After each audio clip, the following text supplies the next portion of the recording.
RMC, il est 6h44. Votre invité Jean-Jacques Bourdin, Alain Jakubowicz, président de la LICRA, la Ligue internationale contre le racisme et l'antisémitisme. Alain Jakubowicz, bonjour. Bonjour. Merci d'être avec nous. Hier, à 8h35 sur RMC, BFM TV, Jean-Marie Le Pen a renouvelé ses propos sur les chambres à gaz, sur cette horreur de la dernière guerre mondiale. Je le cite, « Les chambres à gaz sont un point de détail de la guerre, à moins d'admettre que ce soit la guerre qui soit un détail des chambres à gaz. » Vous avez évidemment décidé de réagir. Vous allez déposer plainte ? Écoutez, j'ai appris que le parquet de Paris, fort opportunément, avait ouvert une enquête. Je crois qu'il appartient à la puissance publique, au parquet de Paris, d'engager les poursuites. Et bien évidemment, la LICRA y sera présente, bien sûr. Comme, je maintiens comme mes toujours, dires. Malheureusement. Oui. Je maintiens mes dires. Affirmés sont les propos de Jean-Marie Le Pen hier. Je maintiens mes dires parce que je crois que c'est la vérité et que ça ne devrait choquer personne. On a instrumentalisé cette affaire contre moi en y introduisant un soupçon d'antisémitisme, alors que je mets au défi quiconque de citer une phrase antisémite dans ma vie politique. Voilà ce qu'il ajoutait. Écoutez, cela vous surprend-il, honnêtement? Est-ce que Non. vous attendiez à une autre question à une autre réponse de la part de M. Le Pen?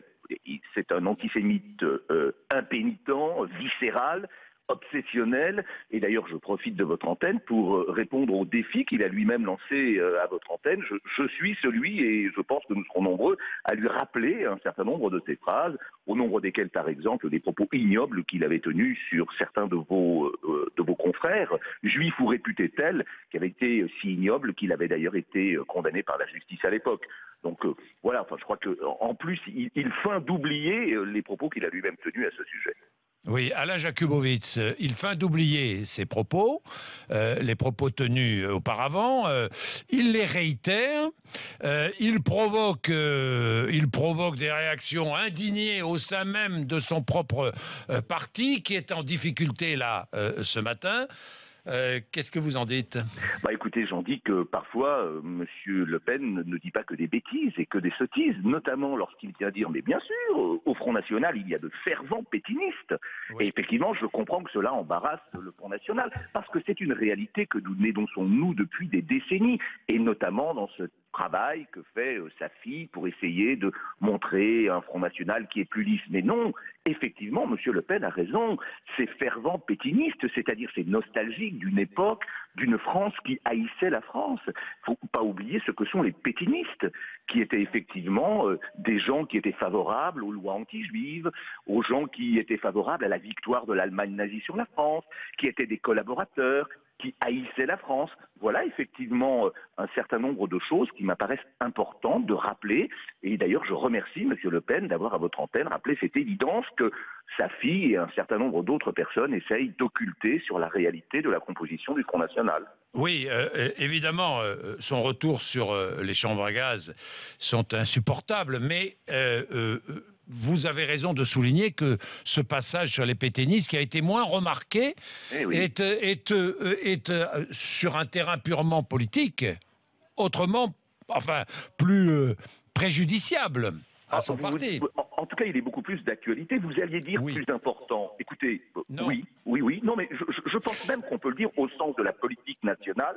Il est évident que cette partie de phrase est plus importante. Le reste, écoutez, les vieilles anciennes antisémites de M. Le Pen, qui cela intéresse-t-il réellement? Enfin, vraiment, je veux dire que, pardon de ce parallèle, mais ça me rappelle un peu un autre vieillard provocateur que vous avez invité à votre antenne et qui a tenu ce même type de propos. Voilà, ces vieux nostalgiques. Enfin, des vieillards provocateurs qui ont toute leur tête, hein, Alain Jakubowicz. Oui, qui ont toute leur tête, effectivement, et qui sont toujours, effectivement, des dangers, mais... voilà, je crois que c'est une réalité. Moi, je ne vous reproche, d'ailleurs, je n'ai pas qualité pour le faire, absolument pas d'inviter ces personnes. Je crois qu'effectivement, ils rappellent une espèce de mauvaise conscience de notre pays qui est toujours présente et qu'il convient de combattre toujours. Il ne faut pas l'oublier. Alors, vous avez raison de le dire, Alain Jakubowicz, parce que j'ai de nombreux mails et je tiens à en faire état. Thierry, par exemple, qui m'écrit, qui me dit « Au risque de choquer, je considère que les chambres à gaz sont un détail de l'histoire et que sur le strict plan des faits, Le Pen n'a pas tort. C'est certes un détail ignoble et révoltant, mais pas plus que les bombardements de Tokyo au napalm en 41, Dresde, Coventry. Ce qui me pose question, ce n'est pas ce point de détail, expression que je trouve difficilement contestable, mais l'apparente obsession de Jean-Marie Le Pen vis-à-vis de la population juive de notre pays. Voilà ce que je lis aussi ce matin. Mais écoutez, cette personne qui vous écrit, qui est certainement de très bonne foi, manque simplement de culture historique et de différence qui existe entre le crime de guerre et le crime contre l'humanité. Et là, il y a une différence fondamentale. Malheureusement, nous ne disposons pas du temps nécessaire pour expliquer cela, mais il est évident que même jeter des bombes au napalm, ce qui est absolument ignoble, mais qui est révoltant, évidemment, et exterminer des populations à raison de ce qu'elles sont, parce qu'elles sont nées, en les gazant et en les brûlant par millions, il y a à l'évidence une différence que la communauté des nations a d'ailleurs toujours reconnue et dénoncée. Non, exterminer des millions de personnes dans des camps d'extermination ne constitue pas un point de détail de l'histoire. Voilà, c'est aussi simple que cela. Merci Alain Jakubowicz. Merci.